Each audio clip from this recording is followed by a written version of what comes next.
د دې دوه لوی نعمتو څخه غفلت.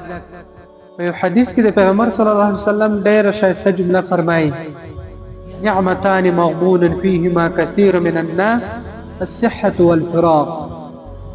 یعنی د الله تعالی دوه نعمتونه داسې دي چې د هغه د وجود څخه ډیر انسانان په دوکه کې پراته دي.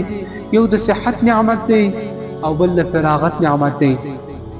یعنی ترڅو پورې انسان ته د صحت نعمت حاصل وي، تر هغه وخت انسان په دوکه کې وي چې دا د صحت نعمت به همیشه وي او د صحت په حالت کې نیک عمل شاته کوي چې دا نیک عمل به سبا وکم یا به بل سبا وکم. لیکن اخر یو داسې زمانه راسي چې هغه د صحت وخت ځینې تیر سي او دی هغه نیک عمل ونه کړي. دوهم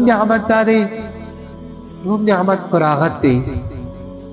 یعنی اوس د انسان ته د نیکو اعمالو فرصت شته او وخت ورته مهیا دی، لیکن انسان نیک عمل په دې فکر وشاته کوي چې اوس خو لا وخت شته، سبا به یې وکم، او اوس مې ځواني ده، بل وخت به یې وکم، سپېژنتابه حالت کې به یې وکم.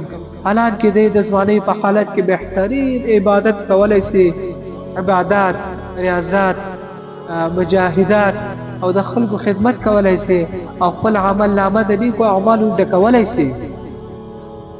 لیکن د غریب پر دماغ دا خبره پرته ده چې زه خو اوس ځوان یم، لږ به د زندګۍ څخه خوند واخلم، د عبادت او نیکو کارو دپاره خو ماته ډېر عمر نور هم ګوري.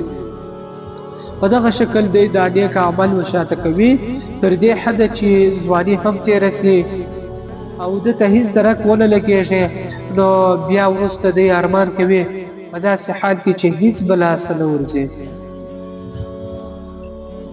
دا ټولې خبرې په دې وجه پیدا شوې دي چې انسان د خپل مرګ څخه غافل دی. که چیرې روزانه سهار او ماښام خپل مرګ په یاد وساتي چې یو ورځ به زه خامخا مرم او د مرګ څخه مخکې ماته دا کار کول ګوري، نو بیا د مرګ یاد او د هغه سوچ او فکر انسان د ګناهونو څخه ساتي او د نیکو اعمالو پر لارې راولي.